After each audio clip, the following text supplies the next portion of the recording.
தூய்மை மிகு நற்கருணைக்கு எல்லா காலமும்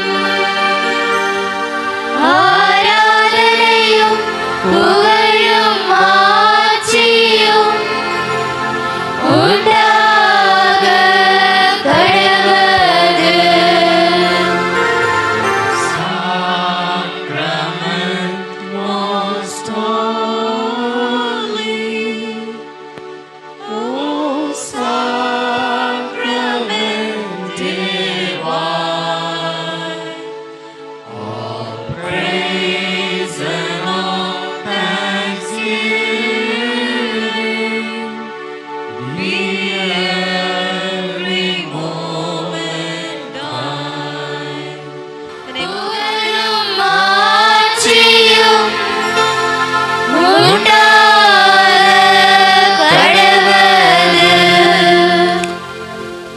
எனக்கு பிரியமானவர்களே,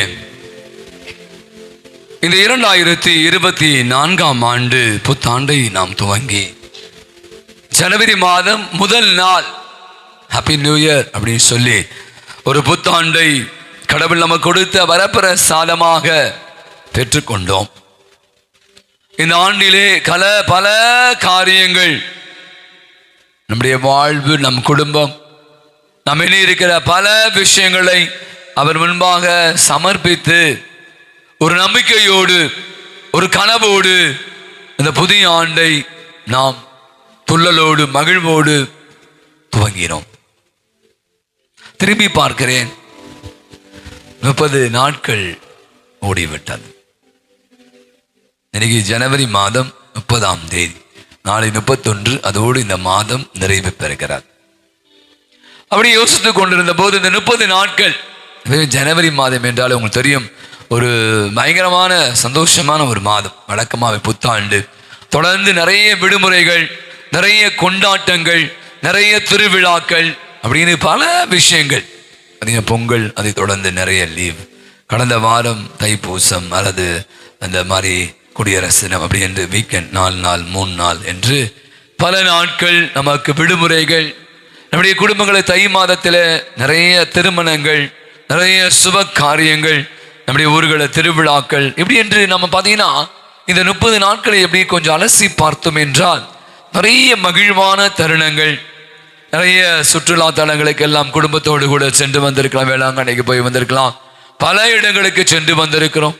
பல பல புதிய அனுபவங்களை ஆண்டவர் இந்த புதிய மாதத்தில, இந்த ஜனவரி மாதத்தில நாம் அனைவரும் நிறைவாக பெற்றுக்கொள்ள மகிழ்வோடு பல உறவுகள், பல கொண்டாட்டங்கள், பல மகிழ்வான தருணங்கள், அனுபவங்கள். நினைக்கிறேன் இதற்காகவே நம் கடவுள் கண்டிப்பா நன்றி சொல்லணும். இப்படி போச்சுன்னு எனக்கு தெரியல. புதிய அடுத்த ஒரு மாதத்துக்குள்ள நம்ம வந்துட்டோம். நாட்கள் வேகமாக ஓடிக்கொண்டு இருக்கிறது. ஒவ்வொரு நாளும் கூட கடவுளுக்கு நமக்கு தருகிற மிகப்பெரிய அனுபவமாக மாறுகிறது. அவை இந்த அருமையான நாளில நான் சொன்ன மாதிரி இது 5வது செவ்வாய்க்கிழமை இல்ல, ஒவ்வொரு செவ்வாய்க்கிழமை பார்த்தா ஒவ்வொரு விதமான அனுபவம், எத்தனை சாட்சிகள், எத்தனை ஆசீர்வாதங்கள். அப்ப இந்த நாளிலே அன்றைய சமூகத்துல நாம குடிமை வந்திருக்கிறோம். அப்படியே ஒரு கண்களை மூடி கூட ஒரு நிமிஷம். 30 நாட்கள் 1ஆம் தேதியை நீங்க நிறைய பேர் மறந்து போயிருக்கலாம். 2024 அப்படி துவங்கினோம். எத்தனை மகிழ்ச்சியான, நான் சொன்ன எவ்வளவு ஒரு சந்தோஷம், மகிழ்ச்சி. புத்தாண்டு பிறந்தது. இந்த ஆண்டு முழுவதும் எனக்கு நல்லதே நடக்கும், நான் நினைத்த பல காரியங்களை கடவுள் எனக்கு அனுகூலமாக்கி தருவார், நான் இப்படியெல்லாம் இருக்க போறேன், அப்படியெல்லாம் செய்ய போறேன், நிறைய விஷயம் நினைச்சிருக்கோம். அதுல பல காரியங்கள் துவக்கத்திலே நமக்கு நடந்திருக்கலாம், நடந்து கொண்டு இருக்கிறேன். அப்படி கடவுள் நான் யோசிச்சு பார்க்கிறேன், எப்போது நமக்கு நன்மை செய்பவராகவே இருக்கிறார், எப்போது நமக்கு நலன்களை பயக்கின்றவராக இருக்கிறார். விவிலியம் மிக அழகாய் சொல்கிறது. இன்னைக்கு நான் யோசிச்சு கொண்டிருந்தேன், இன்னைக்கு நம்முடைய வாழ்வு திருப்பாடல் 34:8 நினைக்கிறேன்.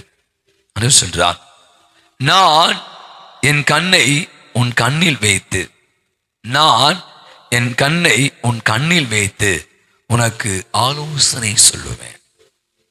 இந்த புதிய ஆண்டு நான் கூட நினைச்சேன், நிறைய பேர் படித்தவங்க இருக்கீங்க, படித்த மேதைகள் இருக்கிறீங்க, அறிவு ஜீவிகள் இருக்கீங்க, தொழிலில் பயங்கரமான மேக்னெட்லாம் இருப்பாங்க, வியாபார யுத்திகளை கலந்தவர்கள், பல கோடிகளில் வியாபாரம் செய்பவர்கள், பல பெரிய பெரிய ஆலை தெரிந்தவர்கள்லாம் இந்த ஆலயத்தில் அமர்ந்திருக்கலாம், நீங்கள் பார்த்திருக்கலாம்.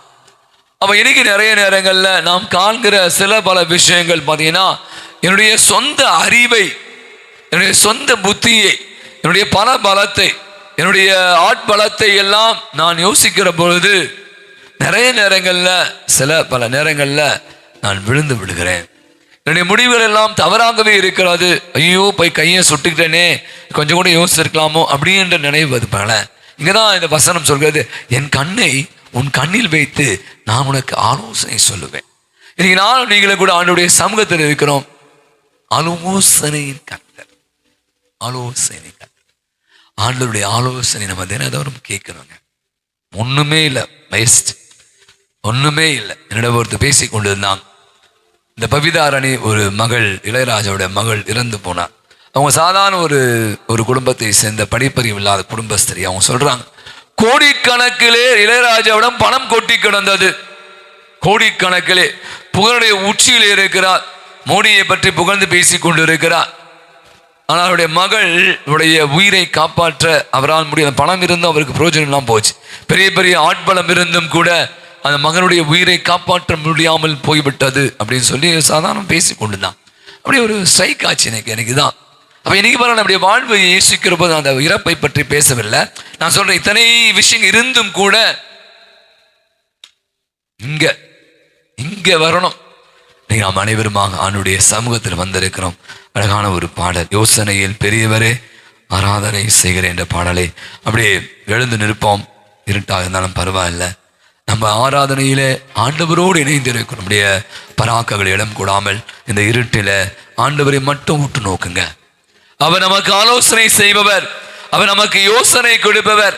இதை செய், இதை செய்யாதே, இப்படி வாழ், இப்படி வாழாதே என்று பல யுத்திகளை நமக்கு கற்றுக் கொடுத்து கொண்டே இருக்கிற நம்முடைய அன்பு தெய்வத்தை உற்று நோக்கியவளாக இந்த பாடலை நாம் பாடி ஆண்டவரை சுதித்து ஆராதித்து போற்றி மகிழ்வோம்.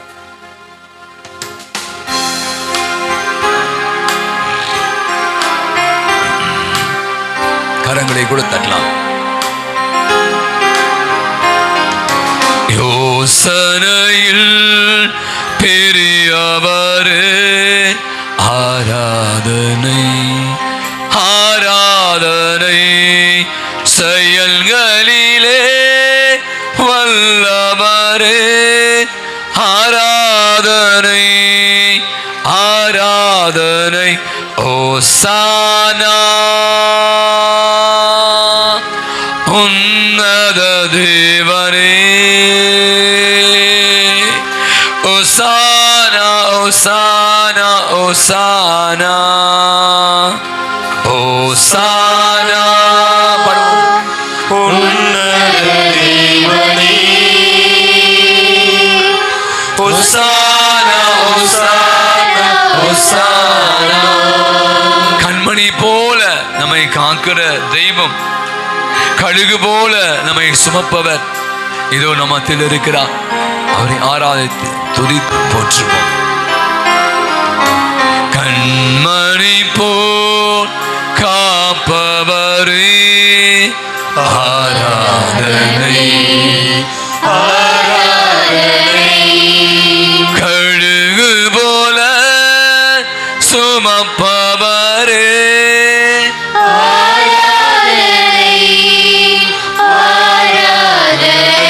ஓசானா உன்னத தேவனே ஓசானா, ஓசானா, ஓசானா. எல்லோரும் சேர்ந்து ஓசானா, உன்னத தேவனே ஓசானா, ஓசானா, ஓசானா.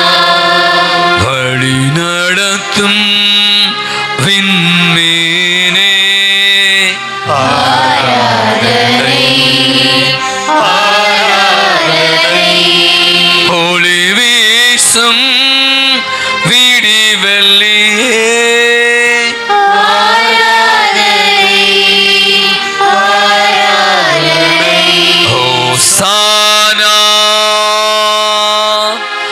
உன்னத தேவனே ஓசானா ஓசானா ஓசானா ஓசானா உன்னத தேவனே ஓசானா ஓசானா ஓசானா தேடி என்னை காண்பவரே ஆராதனை ஆராதனை தினந்தோறும் தேற்றுபவரே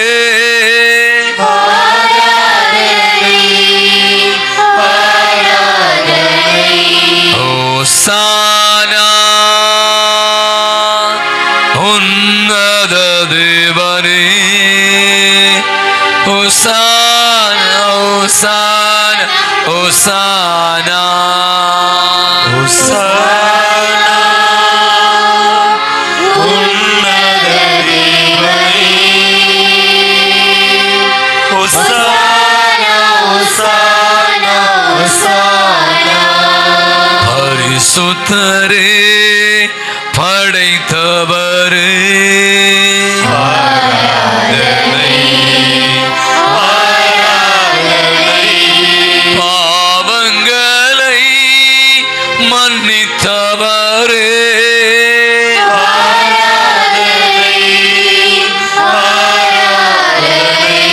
ஓசானா உன்னத தேவனே ஓசானா ஓசானா ஓசானா ஓசானா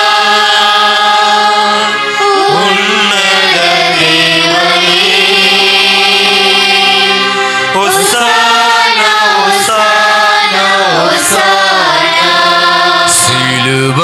சிலுவையினால் மீட்டவரே ஆராதனை ஆராதனை சிறகுகளால் மூடுபவரே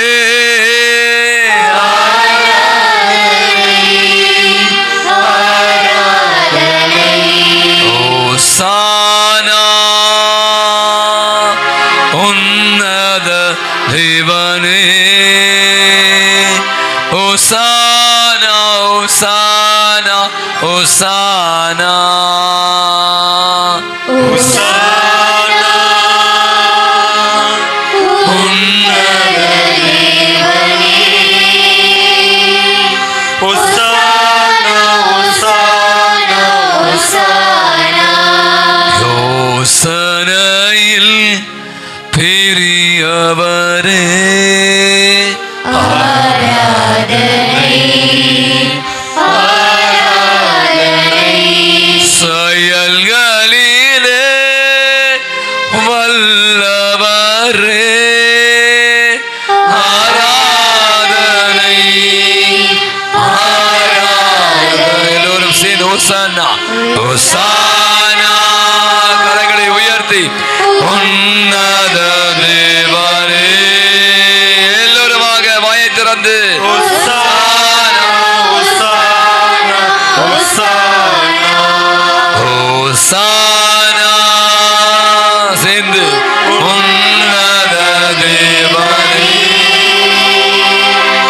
ஓசானா ஓசானா ஓசானா இது துதியின் நேரம். நம் அனைவருமாக ஆண்டுடைய சமூகத்தில் இருக்கிறோம். நான் சொன்ன மாதிரி இந்த 30 நாட்கள் நினைத்தே பார்க்க முடியாத விதத்தில் வசனம் மிக அழகாய் சொல்கிறது, நாம் கேட்பதற்கு மேலாகவே ஆண்டவர் நம்முடைய தேவைகளை எல்லாம் அறிந்து அவற்றை எல்லாம் நிறைவு செய்து கொண்டிருக்கிறார். எனவே அந்த அருமையான நேரத்தில் ஆண்டவருடைய சமூகத்தில் இருக்கிறோம்.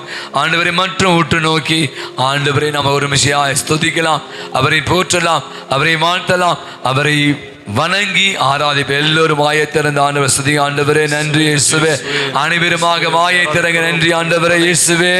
ஆண்டவரே நன்றி அப்பா, நன்றி ஆண்டவரே. வசனம் சொல்வது போல கல்லுக்கு போல சுமப்பவரே, சிறகுகளால் மூடியவரே, எங்களை படைத்தவரே, எங்களை பராமரிப்பவரே, எங்களை சுமப்பவரே, எங்களை தாங்குபவரே அப்பா. இந்த புதிய ஆண்டிலே இந்த ஜனவரி மாதத்திலே கூட ஆண்டவரே நாங்கள் நிறைவு செய்ய இருக்கிற வேளையில எத்தனை அருமையான அருமையான அனுபவங்களை கொடுத்திருக்கிற நன்றி செலுத்துகிறோம். கண்ணின் மணி போல காப்பவரே, கருவிழி போல எங்களை வழி நடத்துபவரே, எங்களை தாங்குபவரே, எங்களை சுமப்பவரே அப்பா. சிலுவையில் எங்களுக்காய் சுமந்தவரே இயேசுவே. எங்கள் மீது அதிக அன்பு கொண்டவரே, சிறகுகளால் எங்களை மூடியவர். எல்லாம் வாயத்திலிருந்து ஆண்டவர் கண்டி சொல்லுங்க. இயேசுவே இயேசுவே நன்றி ஆண்டவரே, நன்றி ஐயா, நன்றி. எல்லா வாயத்திற்கு எல்லாரும் வாயத்திற்கு வைக்கப்படாம ஆண்டவரே ஸ்துதி. இயேசுவே நன்றி, இயேசுவே நன்றி, இயேசுவே ஆண்டவரே நன்றி, இயேசுவே ஆண்டவரே நீ செய்த நன்மைகளுக்கு எல்லாம் நன்றி. இந்த புதிய மாதத்தில் எங்களோடு, இந்த புதிய வருடத்தில் எங்களோடு இருந்து எங்களை வழி நடத்தியவரே, எங்களை காத்தவரே, எத்தனையோ ஆபத்தில் இருந்து, எத்தனையோ வேதனை இருந்து, எத்தனையோ நோய்கள் இருந்து எங்களை பத்திரமாய் காப்பாற்றியவரே, எங்களுக்கு பல புதிய அனுபவங்களை கொடுத்தவரே, எங்கள் வாழ்வை ஆண்டவரே வழி நடத்தி கொண்டிருப்பவரே, எங்களுக்கு ஆலோசனை கர்த்தராக இருப்பவரே, உம்முடைய கண்ணை என் கண்ணில வைத்து எங்களுக்கு ஆலோசனை தருபவரே, நாங்கள் செல்ல வேண்டிய பாதையின் விளக்காக இருப்பவரே, நானே வழியும் சத்தியம் ஜீவனமாய் இருக்கு என்று சொன்னவரே, இயேசுவே உம்மை ஸ்துதிக்கிறோம், இயேசுவே உம்மை வாழ்த்துகிறோம். எல்லாரும் வாயத்திறங்க, எல்லாம் ஆண்டவரே ஸ்துதிங்க. இயேசுவே இயேசுவே இயேசுவே நன்றி ஆண்டவரே, இயேசுவே நன்றி. Thank you Lord. நீ கொடுத்த வல்லமைக்காக நன்றி, நீ கொடுத்த குடும்பத்திற்காக நன்றி, நீ கொடுத்த அத்தனை விதமான ஆசீர்வாதங்களுக்காக இயேசுவுக்கு நன்றி. இந்த புதிய மாதத்தில் எங்களை வழிநடத்தி வந்தது நன்றி அப்பா. 30 நாட்களாக ஆண்டவரே உமது கரம் பிடித்து எங்களை பாதுகாத்தீரே, எங்களுக்கு அனைவரும் தாயாக தந்தையாக இருந்தவரே, நல்லவரே வல்லவரே, எங்களை படைத்தவரே, பரிசுத்தரே, எங்கள் பாவங்களை மன்னிப்பவரே, எங்களை சுகமாக்குபவரே, உம்மை துதிக்கிறோம், உமக்கு நன்றி செலுத்துகிறோம். எங்களை ஆசீர்வதிங்க ஆண்டவரே. இந்த அருமையான ஆராதனை வேலைக்காய் நன்றி ஐயா. எங்கள் உடலில் விதமான நோய் நொடிகளை சுகமாக்குவரே, உம்மை துதிக்கிறோம், உமக்கு நன்றி செலுத்துகிறோம். நன்றி ஆண்டவரே, நன்றி இயேசுவே, நன்றி ஆண்டவரே, யோசனையில் பெரியவரே, ஆராதனை ஆராதனை செயல்களிலே வல்லவரே, ஆராதனை ஆராதனை ஓசானா உன்னத தேவனே, ஓசானா ஓசானா ஓசானா. ஒரு நிமிஷம் அப்படியே அவருடைய சமூகத்தில் உங்களை ஒப்பு கொடுங்க, ஒப்பு கொடு ஜெபிங்க. ஆண்டவரே பிள்ளைகளாகி நாங்கள் ஏதோ பாரத்தண்டையில வந்திருக்கோம், எங்களை ஏற்றுக்கொள்ளுங்க ஆண்டவரே. இந்த அருமையான ஆராதனை வேளை எங்களுக்கு ஆசீர்வாதமாய் அமைவதாக ஆண்டவரே. எங்களுடைய பிரசன்ன, தெய்வீக பிரசன்னத்துல எங்களை கூட்டி வந்ததற்காக நன்றி ஆண்டவரே. எங்களை ஒவ்வொருவரையும் பெயர் சொல்லி அழைத்தவர, எங்களுடைய உள்ளங்கையிலே பொறித்து வைத்திருக்கேன் சொல்லுவர, ஆராய்ந்து பார்க்க முடியாத அதிசயங்களை நான் செய்வேன் என்று வாக்குறுதி கொடுத்தவர, நம்முடைய பாதத்திலே ஒப்பு கொடுக்கிறோம். எங்களை ஏற்றுக்கொள்ளுங்க ஆண்டவர், எங்களை வழி நடத்துங்க. இயேசுவுக்கே புகழ், இயேசுவுக்கு நன்றி, வாழ்க. அமருவோம். இயேசுவில் எனக்கு பிரியமானவர்களே, வழக்கமாக நான் சொன்னதுதான், நம்ம கொஞ்சம் மெத்த படித்து விட்டோம் என்றால் சில நேரங்களில் நம்ம அறியாமலே நமக்கு தலையில 2 கொம்பு முளைச்சிடும். நான் சொல்வேன் ஹார்ன், HONRN சொல்றான், H0RN. இதெல்லாம் பார்த்தீங்கன்னா இந்த மாடுகளுக்கு நான் இதை பற்றி பல முறை சொல்லியிருக்கேன். சின்ன கன்றுக்குட்டியாக இருக்கும் போது சின்னதாக இருக்குமா, அப்படியே வளர வளர பார்த்தீங்கன்னா அதுக்கு முளைச்சிருமா. அப்போ அது என்ன பண்ணுமா, தலையை அப்படி இப்படி இப்படி ஆட்டும். அதுக்கிட்ட கொம்பு வந்துச்சுல, அதுக்கு கொஞ்சம் தெம்பு அதிகமாகிடுமா. ஒரு நிகழ்ச்சி வாசித்தேன், அதை பகிர்ந்துக்கலாம்னு நினைக்கிறேன். நான் சொன்ன மாதிரி படிப்பறிவுகள், நிறைய படித்த மேதைகள் இருப்பாங்க, அறிவு ஜீவிகள், பணம் படைத்தவர்கள். இப்பெல்லாம் பார்த்தீங்கன்னா வயசு பசங்க எல்லாம் உடம்பு ஏற்றுறான். பொம்பளை பசங்களுக்கெல்லாம் ஜிம் பாடி, இதுக்கெல்லாம் என்னப்பா சொல்கிறாங்க, என்னது இது, ஆம்சா, ஆம் பைசப்ஸ் சின்னப்பா சொல்கிறாரு, போட்டு உடம்பை ஏற்றி அப்படியே என்னது சிக்ஸ் பேக்லாம் பண்ணிட்டு ஜிம்முக்கு போகிறாங்க பிள்ளைகள்லாம். பார்த்தீங்கன்னா இன்னைக்கு நிறைய நேரங்களில் உடலை வளர்ப்பதில் அதிக அக்கறை செலுத்துகிறான். இதை சாப்பிட்றான், அதை சாப்பிட்றான், என்னென்ன பண்ணி உடம்பை முடிய வளர்க்குறான். கொஞ்சம் ஆயிடுச்சுன்னா கொஞ்சம் நீங்கள் அந்த மாதிரி ஆளுங்களாம் பார்த்தீங்கன்னா, பொதுவாக சொல்லணும், யாரையும் தவறாக சொல்ல, அவங்க பார்க்குற உடம்புல என்ன அவ்வளோதான் தெரியல போட்டு போயிட்டே இருப்பேன். இந்த பலம், உடல் பலம். ஒருத்தர் இருந்தார், அவர் உலக புகழ் பெற்றவர். சரி, நீங்கள் பார்த்தீங்கன்னா குத்துச்சண்டை வீரர். அவர் முகமது அலி, அவரை பற்றி நிறைய கேட்டுப்பீங்க. அமெரிக்க நாட்டை சேர்ந்தவர், பயங்கரமாக இருப்பார். அவர் எப்போ போனாலும் அடி தான், அவர் வெற்றி தான் குத்து சண்டையில். ஒரு காலத்தில் நீங்கள் படிச்சுக்கலாம், ஒரு ஃபேமஸான ஒரு பெரிய புகழ்பெற்ற ஒரு மனிதராக இருந்தார். ஒரு முறை ஒரு ஃப்ளைட்டில் போகிறார். உங்களுக்கு தெரியும், ஃப்ளைட்டில் போனால் என்ன சொல்லுவாங்க, முதல்ல போய் உட்காந்து என்ன சொல்லுவாங்க, என்ன போடணும், சீட்டு பெல்ட் போடணும் எல்லாரும் சொல்லுவாங்க. அந்த பனிப்பெண் சொல்லுவாங்க, விமான ஏர் ஹோஸ்டர், கைண்ட்லி நீங்களாம் சீட்டு பெல்ட் போடுங்க அப்படின்வாங்க. எப்படி சொல்கிறாங்க, அதெல்லாம் போட முடியாதுப்ப அப்படின்னாரு. அப்போ அந்த பெண் சொல்கிறேன், இல்லை சார் ப்ளீஸ் தயவுசெய்து சீட்டு பெல்ட், நான் ஒரு சூப்பர் மேன், எனக்கு இதெல்லாம் தேவையே இல்லை அப்படின்னு. உங்களுக்கு தெரியும், இந்த பெத்து கெத்து பந்தா பரமசிவம் நிறைய கேள்விப்பட்டீங்க. கொஞ்சம் உடல் வாங்கு புகழ்ல இருந்தா என்ன பேசணும் தெரியாமல் தலகணம் தலைவிரித்து ஆடும் அப்படின்னு சொன்ன மாதிரி. அப்போ அந்த பனிப்பெண் சொன்னாலாம், நீங்கள் எவ்வளோ பெரிய சூப்பர் மேன் இருந்தாலும் இந்த ஃப்ளைட்டில் வானூர்தியில் நீங்கள் பயணிக்க வேண்டும் என்றால் நீங்கள் சீட்டு பெல்ட் போட்டால் தான் நீங்கள் பயணிக்கவில்லை என்றால் நீங்கள் பயணிக்க தகுதியற்றவராக போயிடுறீங்கண்ணா.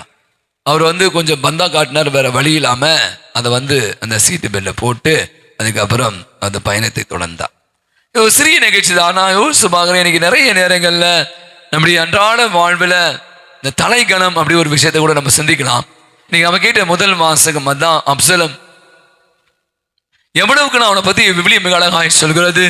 அந்த டிஸ்கிரிப்ஷன் அவனை பற்றி சொல்கிறாங்க. உங்களுக்கு தாவீதை பற்றி சொல்லும்போது, அவன் அழகிய கண்களை கொண்டவன், அழகான முகம், அவனோட உடம்புலாம் செவத்த மேனியாக இருந்தான் அப்படிலாம் சொல்லிட்டு ஒரு டிஸ்கிரிப்ஷன் சொல்லுவாங்க. அப்போ இவனை பற்றி சொல்கிறான், அப்சலம் தாவீதனுடைய மகன். அந்த தாவீதின் உரியாவிடம் பிறந்த அந்த மகள் ஒருத்தன் நினைக்கிறேன். பார்த்தீங்க என்றால் ரொம்ப அழகானவன், குறை ஏதும் இல்லாதவன். அவனை அப்படியே டிஸ்கிரைப் பண்ணுறான். இப்போ சொல்லுவான், இவங்க ரொம்ப நல்லவங்க, இவங்க ரொம்ப அழகானவங்க அப்படின்னு சொன்ன மாதிரி, உடல் வாங்கலாம் பற்றி சொன்ன மாதிரி அவனை பற்றி அப்படி வர்ணிக்காங்க. ஆனால் இப்படி ஒரு இருந்தவன்னா என்ன பண்ணுறான், சில நேரங்களில் பார்த்தீங்கன்னா நான் சொல்லுவேன், நம்முடைய தான் சொன்னேன், கொஞ்சம் இதெல்லாம் கொஞ்சம் அப்படியே நமக்கு கொஞ்சம் திமிரு அதிகமாகிடும். நான் சொன்னேன், நம்ப படிச்சிட்டீங்க, நிறைய பைசா வச்சுருக்கீங்க, ஒரு 10 பேர் சேர்த்துப்பீங்க கூட வச்சுட்டு, நான் யார் தெரியல அப்படின்னு பந்தம் பண்ணுறவங்களாம் நிறைய பேர் இருந்தாங்க. அவங்களாம் காணாமல் போயிட்டாங்க, அவங்க இருந்த இடமே தெரியல. நான் சொன்ன அந்த தடமே இல்லை, உலகம் அவெல்லாம் மறந்து போச்சு. நீங்கள் இருக்கிறதுக்கு தான் சும்மா இந்த தவளை மாதிரி கத்திக்கினே இருப்பாங்க. சில பேர் அடக்கி உடக்கி தூக்கி போட்டுருவாங்க. சில பேர்லாம் நம்ம இருக்கும்போது தான் உங்கள் தலை மறைஞ்ச பிற்பாடு நீ இருந்த இடமே தெரியாமல் போய்விடும். அப்சலோம் இந்த பிரச்சனை இருந்துச்சு. அதான் நான் சொன்ன மாதிரி அவன் ஆசை என்னன்னா, அந்த தந்தையினுடைய அரசு உரிமையை பெற்றுக்கொள்ளவும் தான் ஒரு அரசராக வேண்டும் என்பதுதான் அவனுடைய ஆசையாகுது. அந்த வழக்கமா இருக்கிற ஆசை தான். இப்போ அப்பாவுக்கு அப்புறம் அவன் பிள்ளை. இங்க என்ன பிரச்சனைனா, தாவீதுக்கு நிறைய பொண்டாட்டிங்க, நிறைய பிள்ளைகள், அதான் பிரச்சனை. யாருக்கு இந்த சீட்டை தருது? ஒரு புள்ள பெத்தா ஒரு பொண்டாட்டி இருந்தா செத்தவனே அப்பாவுடைய சீட்டு பையனுக்கு சொல்லலாம். நிறைய பிள்ளைகள், ஆகவே கொஞ்சம் தெரியும் யாருக்கு கொடுக்க முடியாமல் இருந்தது. இங்கதான் பிரச்சனை எந்த அளவுக்கு அவன் போனான் அப்படின்னா, தன் தந்தையை அவன் கொலை செய்வதற்கான சூழலுக்கு தள்ளப்பட்டான் அப்படின்னு சொல்லுது. அவதான் போறான். நீங்க வசனம் மிக அழகாய் சொல்வதை நம்ம பார்க்கிறோம். நம்முடைய நிலைமை பார்த்தீங்களா? இன்னைக்கு தான் இந்த வசனத்தை ரொம்ப நீங்க சிந்திக்கணும். அனைவரும் எல்லாருக்குமே பொருத்தம். அவன் போறான், அப்பாவை சாவடிக்க போறான். அவனே கருவாளி மரத்துல அவன் மாட்டிக்கொண்டு தொங்குகிறான். மின்னுக்கும் மண்ணுக்கும் நடுவில் தொங்குகிறான். வசனம் அழகாய் சொல்கிறது, மரத்தில் தொங்கியவன் சபிக்கப்பட்டவன். இணைச்சட்ட நூல்ல வாசிக்கிறான், மரத்தில் தொங்கியவன் சபிக்கப்பட்டவன். அப்போ ஒரு படை வீரன் பார்க்குறான், யோபாபு அந்த படைத்தலைவர் சொல்றான், இந்த ஒருத்தர் தொங்கி அப்சலம் தூங்குறான், என்ன பண்ணலாம், போட்டுரு 3 குத்து, சதக் சதக் சதக். தலைகணம் கொண்டவன் தலையை இழந்து போனான். இருமாப்பு எனக்கு நிறைய பேருக்கு ரொம்ப அதிகமா இருக்கு. நான் ஏன் அவன் என்ன பெரியவளா, நான் ஏன் அவன்கிட்ட போனா, எல்லாம் தெரியாது, எங்களுக்கு தெரியும் எல்லாம், நாங்கள் யார் தெரியல. நான் பொதுவாக பேசுகிறேன். இருமாப்பு நிறைய இருக்கு. ஆணவம், அகந்தைகள் எனக்கு அதிகமாய் போச்சு. ஒரு வார்த்தை நீங்கள் தெரியாத தப்பா சொல்லிட்டா முடிஞ்சிச்சு, உங்களை வச்சு செஞ்சிருவாங்க. அப்போ இன்னைக்கு பார்க்குற இதெல்லாம் தான் என்ன ஆகுது, நம்மை அழிவுக்கு கொண்டுச்சு. நான் சொன்ன இந்த பாடல் யோசனையில் பெரியவரே, கடவுளுடைய பாதத்தில் உட்காரும் போது நம்ம பண்ற நம்ம யோசனை, கடவுள் இது வேண்டாம், இது செய்யாத, இப்படி இருக்காத, அப்படி பண்ணாத, பல நிகழ்வுகள், பல அனுபவங்கள், பல மனிதர்கள் நமக்கு இன்னைக்கு பாடங்களை கற்பித்து கொண்டே இருக்கிறார்கள். சில பல நேரங்கள்ல இந்த காலில் வாங்கி அதில் காலை விட்டுரும். அதனுடைய விளைவு மிக மிக மோசமான பாதிப்புகளை இன்னைக்கு நாம பெற்று கொண்டிருப்பதை பாருங்க. செகண்ட் பார்ட் ரொம்ப அருமையான விஷயம். பையன் தன்னை கொல்ல வரான். ஆனா அப்பா கேள்விப்படுறார், பையன் செத்துட்டான். என் மகன் அப்சலோமே, என் மகன் அப்சலோமே அழுவுறார். தொடர்ந்து வாசிப்போம். அவர் போய் மாடியில போயிட்டு சாப்பிடாம எந்த அளவுக்கு இந்த மகனுக்காக அழுதா. இங்கதான் தாவீது நிற்கிறார். நீங்க பாத்தீங்கன்னா இன்னைக்கு நிறைய நேரங்கள் அப்படி வாழ்வில் நான் சொன்ன எதிரிகள் அப்படி விஷயத்தை பத்தி நம்ம சிந்திச்சோம். பல எதிரிகள் இருந்தாலும் வச்சுக்கோங்க, அவங்களுக்கு நீ நன்மை செய்யாமல அவங்க மூக்கு உடைஞ்சி போயிடுவாங்க. அவங்க 1000 பேசுவான். இன்னைக்கு நான் சொன்ன மாதிரி உங்க ஆஃபீஸில், உங்க வீட்டில், உங்க சொந்தக்காரங்க, உங்க கோயிலில், மற்றபடி உங்க அன்பியத்தில் பல எதிரிகள் மனிதனை அங்கங்கே முளைத்து கொண்டே இருப்பாங்க. அவங்களுக்கு நீங்க நன்மை செய்ய ஆரம்பிச்சுங்க, அவங்க அழுவுறார். மகனே அப்சலோமே, என் மகனே, நான் உனக்கு பதிலாக என்னுடைய உயிரை அவர் எடுத்திருக்கலாமே. நீங்க பிள்ளைங்கள என்ன சொல்றாங்கன்னா, அப்பா அம்மா இருக்கும்போது பிள்ளைங்க அப்பா அம்மாவை அடக்கம் செய்யணும் இறந்த பிற்பாடு. ஆனா பிள்ளைங்க அப்பா அம்மா அடக்கம் செய்வது அல்லது அவங்க இறந்த காட்சி காண்பது அதெல்லாம் சொல்லவே முடியாது. அந்த வேதனையை வெளியில சொல்ல முடியாது சொல்லுவாங்க. அப்ப இந்த இடத்துல தாவீது, நான் சொன்ன மாதிரி தாவீதை கடவுள் ஏன் இவ்வளவு அன்பு செய்தார் போல, அவனுக்கு எதிரியாக இருந்து தன்னை கொல்ல நினைத்த அவனையே அவனுக்காக அழுகிறான், புலம்புகிறான். இன்னைக்கு நம்முடைய வாழ்வில் கூட நான் சொன்னேன், நம்முடைய வாழ்வில் இன்னைக்கு நிறைய எதிரிகள் இருப்பாங்க. எதிரிகள் என்பது நம்முடைய வளர்ச்சியை பிடிக்காதவங்க, நாம் செய்யற நல்லதை அது குறையாக அது அவங்க திருத்த முடியாது. நான் அது பலமுறை சொல்லியிருக்கேன். ஒருத்தர் சொன்னாராம், இந்த பாவக்கா சரியா, பாவக்கா கசக்கு உங்களுக்கு தெரியும். நீங்க காசிக்கு எடுத்து சென்றாலும் சரி, நீங்க வேளாங்கண்ணிக்கு எடுத்து சென்றாலும், எத்தனை முறை மூழ்கி எடுத்தாலும் பாவக்கா கசக்கும். அதோடைய தன்மை குறையாது. ஏன்னா பாவக்கா கசக்கும்.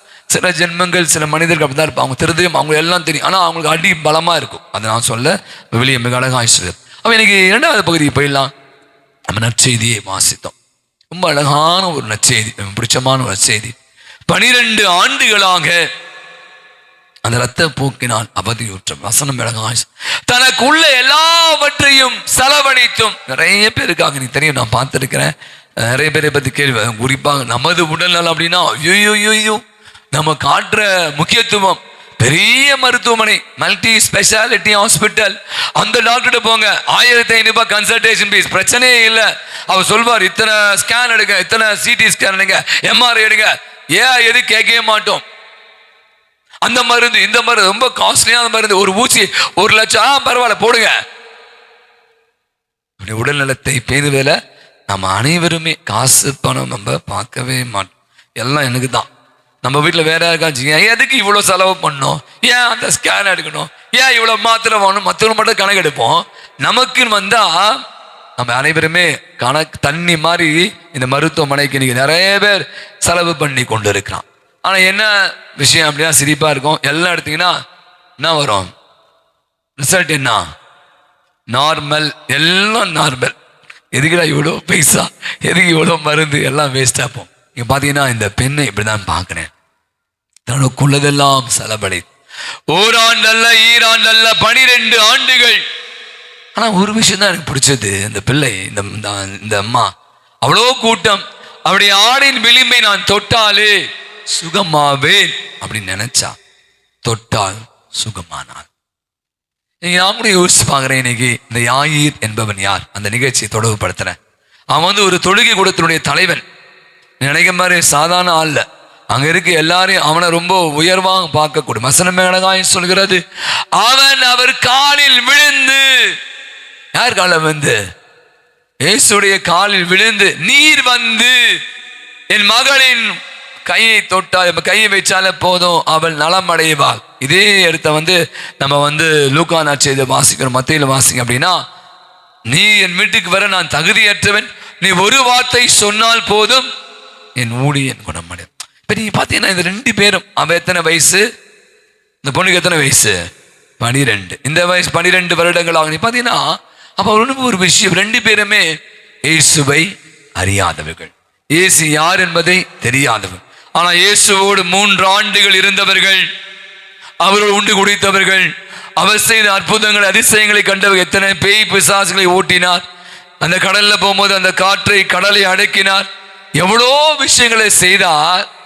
கேட்கிறார் இயேசு, என்கிட்ட அந்த வல்லமை வெளியே போச்சு. உன்னை இவங்க சொல்றான், என்ன ஆண்டவரே இவ்வளோ கூட்டம் இருக்கு, நீங்க என்ன பாருங்களேன், இதுதான் நம்முடைய வாழ்வு. நான் கோச்சிக்காதீங்க, தப்பா சொன்னேன். எத்தனை தியானங்கள், எத்தனை ஆராதனைகள், எத்தனை திருப்பலிகள், எத்தனை நடைபயணங்கள், எத்தனை திரு யாத்திரைகள், நமக்கெல்லாம் ஏன் இன்னும் கூட நல்லா இல்லை. சில நேரத்தில் வசனம் வேணாய் சொல்றது ஆயிரு. அவன் சொல்லுவாங்க, அந்த மகள் இறந்து போயிட்டா போதகரை தொல்லை செய்ய வேண்டாம். இது காதில் விழுந்தது வசனம் ரொம்ப அழகாய் மார்க் நச்சியா இயேசுடைய காதில் விழுந்ததும் அவர் அழகாய் சொல்வார், அஞ்சாதீர், நம்பிக்கை மட்டும் விடாதீர். எவ்வளவு அழகான விஷயம், அஞ்சாதீர், நம்பிக்கை மட்டும் விடா. இன்னைக்கு நம்ம வாழ்வில் யோசிப்பாங்களேன், என் பிரச்சனை ஃபாதர், என் குரலை இந்த கடவுள் கேட்கவே இல்லை, என் குடும்பத்தை அவ்வளோ பிரச்சனை, நான் பதிலுரைப்பாளை கொண்டு வருகிறேன். நம் கேட்கிற செவி சாய்க்கும் ஆண்டவர், பதில் அளிக்கும் ஆண்டவர். ஒண்ணுதான் சொல்வார், நம்பிக்கையோடு நம்ம எப்ப கேட்கணும். நீ பாத்தீங்கன்னா நினைச்சு அந்த பொண்ணு, அந்த அம்மா அவள் ஆடை விளிம்பை தான் தொட்டா, இயேசு தொடவே இல்லை. விளிம்பிலிருந்து வல்லமை வெளியேறது. அவர் சொல்வார், உன் நம்பிக்கை உனக்கு நலம் அளித்தது, நம்பிக்கையை விடாதீர், நம்பிக்கையை மட்டும் விடாதீர் சொன்னார். அந்த தலித்தாகும் இறந்து போன பெண்ணை அவங்க எல்லாம் கேலி பண்றாங்க, என்ன தூங்குறாளா, இவர் என்ன லூசையா இருந்தாலும், அவள் தூங்குகிறாள் என்று சொல்லி தலித்தாகும் அவளை தொட்டு அவளுக்கு சுகம் அளித்தார். இது 2 விதமான தொடுதல். ஒன்று, இயேசுவை தொட்டவள் 12 ஆண்டுகளாக இரத்தப்போக்கினால் இருந்தவள் சுகம் பெறுகிறாள். இறந்து போனவள், அந்த சிறுமியை இயேசு தொட்டால் எழுந்து நின்றாள். எழுந்திடு தலித்தாகும், எழுந்திடு சிறுமி சொன்னார். அவளுக்கு உயிர் பேச்சு அளித்தார். நம்மளுடைய சமூகத்திற்கும் கண்களை மூடலாம். நீங்க நம்முடைய வாழ்வில் கூட இயேசு இந்த இறைவலி வேளையில நம்மை தொட இருக்கிறார். நம்முடைய வாழ்வில் எத்தனையோ பிரச்சனைகள், நீங்க நிறைய பேர் உடல்நல குறைவினால் அவதிப்பட்டு கொண்டிருப்பவர்கள், பல பிரச்சனைகள், மனக்கவலைகள். இந்த பிரச்சனையினால வெளிவர முடியுமா முடியாதா அப்படியெல்லாம் நீங்க நிறைய நேரங்கள் இருப்பீர்கள். நம்மகிட்ட இருக்க ஒன்னே ஒண்ணுதாங்க, ஆண்டவரை முழுமையாக நம்பணும். நம்பினவர்கள் நலம் பெற்றார்கள், நம்பினவர்கள் சுகம் பெற்றார்கள். இதோ ஆண்டவர் இயேசு நம்மை தொட இருக்கு. இயேசுவே நீ தொட்டால் போதும், என் உடல் எல்லாம் அற்புதம் காணும். இயேசுவே நீ சொன்னால் போதும், என் மனம் எல்லாம் சுகமாய் மாறும். என்று கண்களை முடிக்குங்க. அவருடைய சமூகம், அவருடைய பிரசன்னம் நினைச்சு பாருங்க. ஒரு பெரிய கூட்டம், அந்த கூட்டத்துல இயேசு அப்படியே நசுங்கி கொண்டு இருக்கிற கூட்டத்துல அந்த ஒரு பெண் நம்பிக்கையோடு அவருடைய ஆடையின் விளிம்பை தொடுகிறாள். அங்கு வல்லமை வெளியேறிற்று. இதோ இந்த நாளில, இந்த வருடத்தினுடைய முதல் மாதத்தில், இந்த கடைசி நாளில, இந்த 5வது செவ்வாய்க்கிழமையில நீங்க அனைவருமாக பல இடங்களிலிருந்து நம்ம இந்த இடத்துல வந்திருப்போம். எனக்கு தெரியாது அடுத்த மாசம் எப்படி இருக்க போகுது என்று. ஆனால் நீங்க நினைக்கிற ஆண்டவரை நம்பிக்கையோடு நாம் அணுகிற வேளையில அவர் எப்போதும் நமக்கு நன்மையே செய்கிறார். வசனம் சொல்கிறது, நான் உன்னை நலன்களால் நிரப்புவேன், நான் உனக்கு நன்மை பயிற்றுவிப்பேன் என்று சொல்கிறார். அதே இயேசு இதே இந்த இடத்துல நம்பிக்கையோடு அந்த யாகி என்ற அந்த தலைவன், அவருடைய தொழுகை கூட தலைவருடைய காலில் விழுந்து, நீர் வந்து என் மகள் மீது கையை வையும். இயேசு இப்போது உங்கள் மீது தன் கரங்களை வைக்க இருக்கிறார். தலை வல்லமையை நம் மீது இறக்க இருக்கிறார். நீங்க நம்பிக்கையோடு ஜெபிங்க. ஆண்டவரே தொடுங்க, ஆண்டவரே என்னை தொடுங்க, உச்சம் தலைந்து உள்ளம் கால் வரை உமது வல்லமை இறங்குவதாக. ஆண்டவர், என் கவலைகள், என் கண்ணீர் எல்லாம் துடைக்கப்படுவதாக. என் உடம்பில் இருக்க பல வழிகள் ஆண்டவரே, உச்சம் தலைந்து உள்ளம் கால் வரை பல வழிகளால் நான் அவதிப்பட்டு கொண்டிருக்கிறேன்.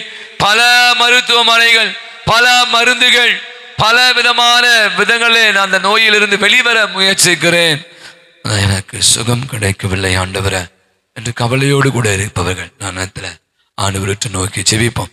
வல்லமையோடு நம் மத்தியிலே மலமர இருக்கிற உற்று நோக்கி பார்க்கிற தெய்வம் நம்மை தொட்டு சுகமாக்க இந்த பாடலை பாடும்.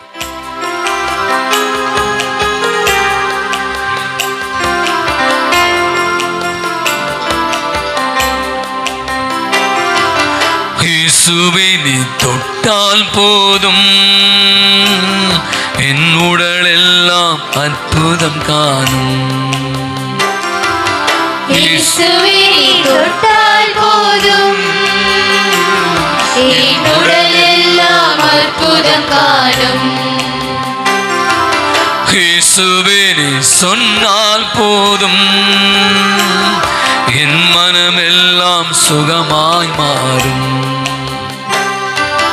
இயேசுவை நீ சொன்னால் போதும் என் மனம் எல்லாம் சுகமாய் மாறும். ஆராதனை ஆராதனை ஆராதனை ஆராதனை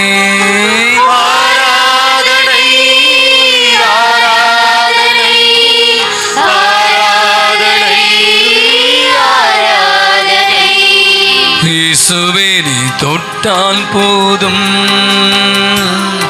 என் உடல் எல்லாம் அற்புதம் காணும். இயேசுவை நீ தொட்டால் போதும் என் உடல் எல்லாம் அற்புதம் காணும். இயேசுவை நீ சொன்னால் போதும் என் மனம் எல்லாம் சுகமாய் மாறும். இயேசுவை நீ சொன்னால் போதும் என் மனம் எல்லாம் சுகமாய் மாறும். ஆராதனை ஆராதனை ஆராதனை ஆராதனை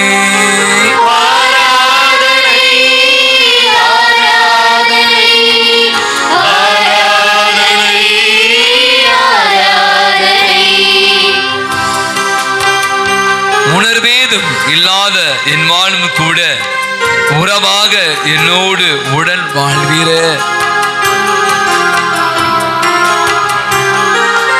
உணர்வேதும் இல்லாத என் வாழ்வும் கூட உறவாக என்னோடு உடன் வாழ்வீரே. உணர்வேதும் இல்லாத என் வாழ்வும் கூட உறவாக என்னோடு உடன் வாழ்வீரே.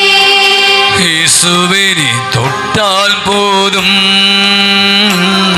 என் உடல் எல்லாம் அற்புதம் காணும். இயேசுவை நீ தொட்டால் போதும் என் உடல் எல்லாம் அற்புதம் காணும். இயேசுவை நீ சொன்னால் போதும் என் மனம் எல்லாம் சுகமாய் மாறும். இயேசுவை நீ சொன்னால் போதும் என் மனம் எல்லாம் சுகமாய் மாறும். ஆராதனை ஆராதனை ஆராதனை ஆராதனை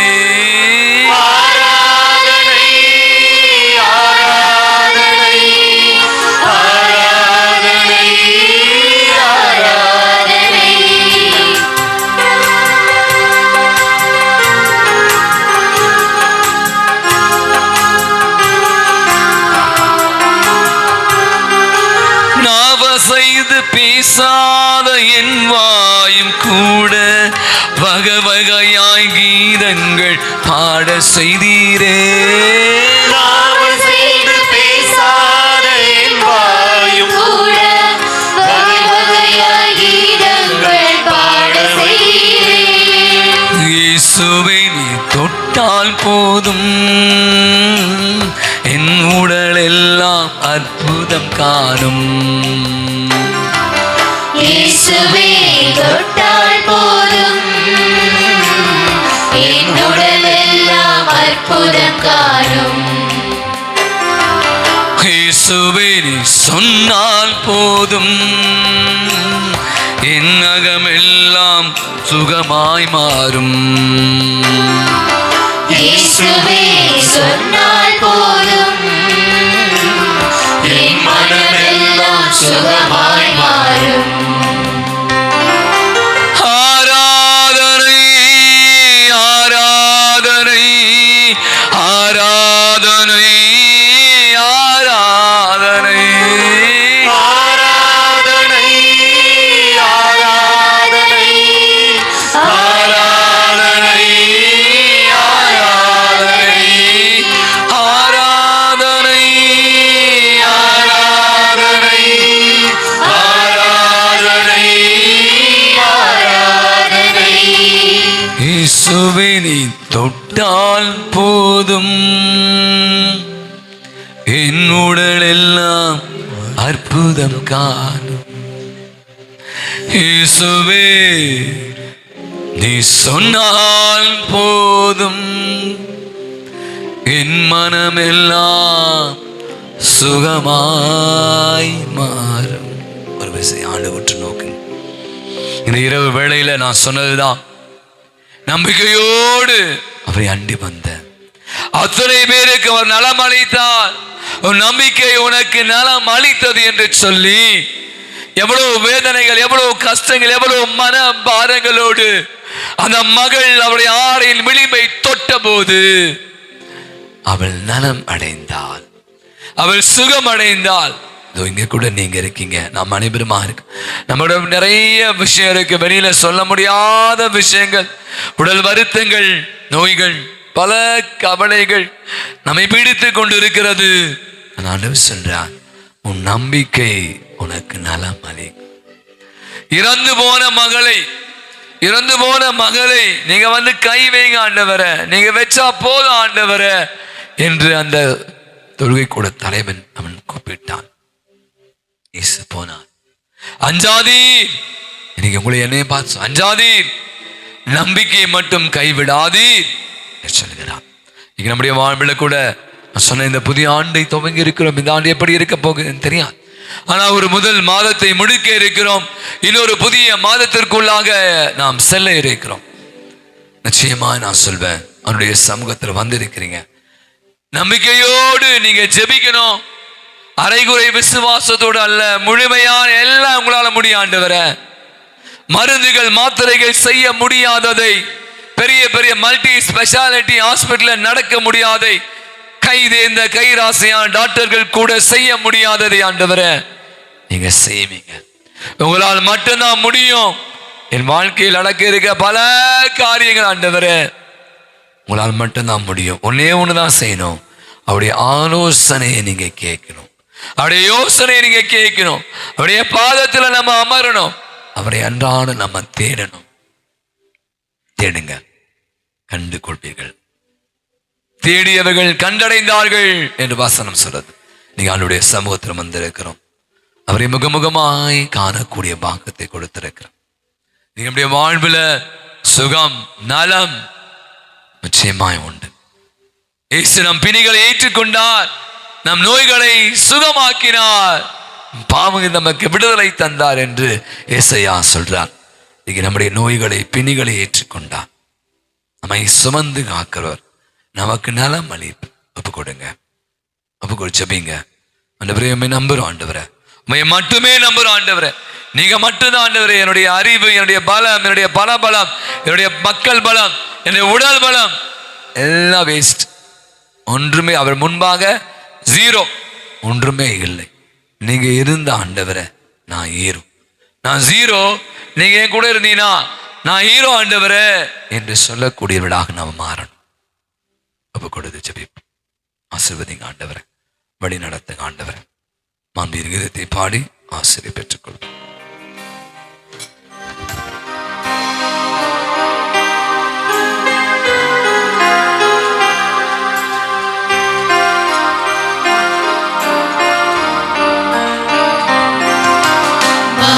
துயரில் வருளான மனத்தை தாய்ந்து பணி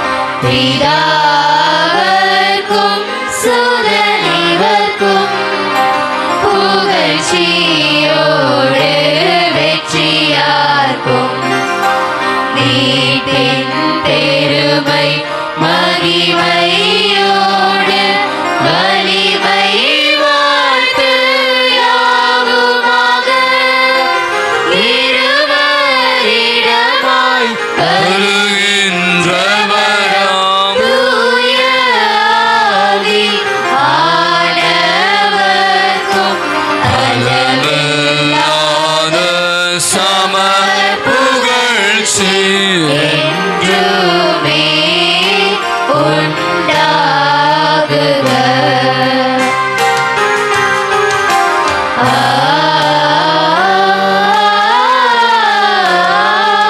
ஆமென்.